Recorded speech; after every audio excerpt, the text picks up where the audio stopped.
सरपंच देखता है कि गांव राधा के साथ है तो वो चुप हो जाता है। वो घर आकर अपने सलाहकार से बात करता है, जो बहुत ही चालाक किस्म का इंसान होता है। अरे सरपंच साहब, आपको बहुत ही होशियारी से काम लेना पड़ेगा। एक बार गांव तरक्की कर गया, यहाँ के बालक पढ़ लिए तो कोई ना पूछेगा आपको। और फिर ये जो बेटा और बेटी है ना आपके, इनको भी आम लोगों की तरह ही जीवन जीना होगा। हाँ, लेकिन करे तो क्या करे? वो ना आप मुझ पर छोड़ दीजिए, बस मैं जैसा बोलूं करते जाइए। अगले रोज सुबह जब गांव वाले सोकर उठते हैं तो राधा के घर के बाहर और साथ ही वो लोग जिन्होंने राधा का सपोर्ट किया था, उनके घर के आगे लाल रंग से कल आऊंगी लिखा होता है। कल आऊंगी? यह क्या होता है? अरे यह तो खून से लिखा है, लगता है कोई भूत प्रेत या चुड़ैल का साया है। चलो सरपंच जी के पास चलते हैं। सभी सरपंच के पास जाकर उसे सारी बात बताते हैं। अरे ये तो बड़ी मुश्किल की बात है। चलो, मैं एक बाबा को जानता हूँ, उन्हें बुला लेता हूँ। सरपंच बाबा को लेकर गांव के घर के बाहर जाता है। ओहो, तो ये वो चुड़ैल है जो उन लोगों को निशाना बनाते हैं जो गांव को बदलने का सपना देखते हैं। वो गांव को ऐसे ही संपन्न देखना चाहती है। वो नहीं चाहती कि कोई बाहरी यहाँ का कायाकल्प करे। क्या तुम लोगों में से किसी ने गांव को बदलने की सोच रखी है? तभी राधा की माँ रोते रोते आती है। मेरी राधा घर से गायब हो गई है।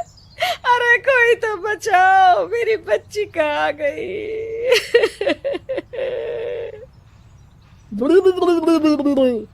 ले गई वो चुड़ैल, तेरी बच्ची को ले गई।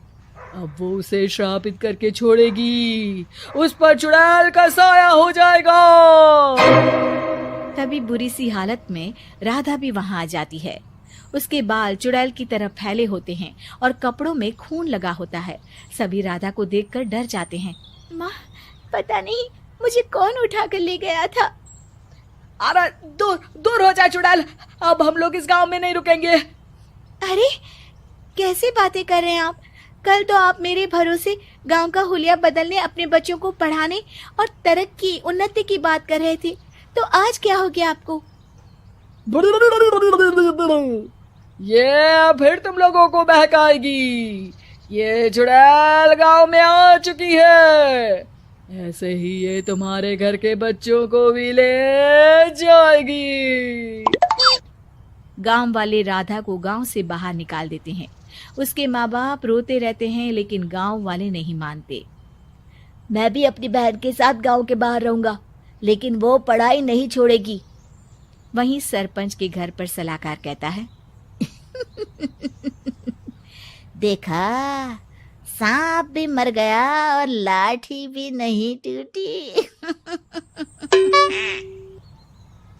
लेकिन अगले ही दिन सरपंच के घर के बाहर भी वही शब्द लिखे होते हैं। और फिर सरपंच की बीवी कहती है, हमारी बेटी को किसी ने अगवा कर लिया है। तभी राधा का भाई वहां आ जाता है। अरे गांव वालों, मैंने सरपंच जी की बेटी को देखा था। वो चुड़ैल उसे उठाकर ले जा रही थी। अरे क्या मजाक कर रहे हो?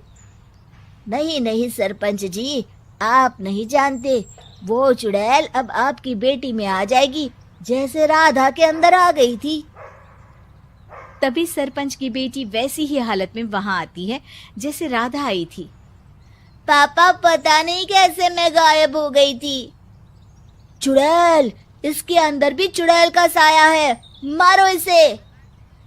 अरे नहीं नहीं, इसे भी राधा के पास गांव के बाहर ही भेज दो।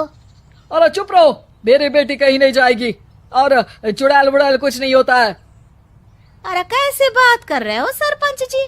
आप तो बोल रहे थे कि आपका फैसला भगवान का ज्ञान होता है, तो अपने पर बात आई तो अब आप ऐसे बोल रहे हैं। अरे ना ना ना, आपको अपनी बेटी को त्यागना ही होगा। अरे बुलाओ बाबा को। राधा का भाई बाबा को ले आता है, जिसे अब गांव वालों के डर के कारण सच बोलना पड़ता है। मैं कोई बाबा नहीं हूँ, मैं तो मोची था। ये सलाहकार महोदय ने मुझे कहा था एक्टिंग करने को।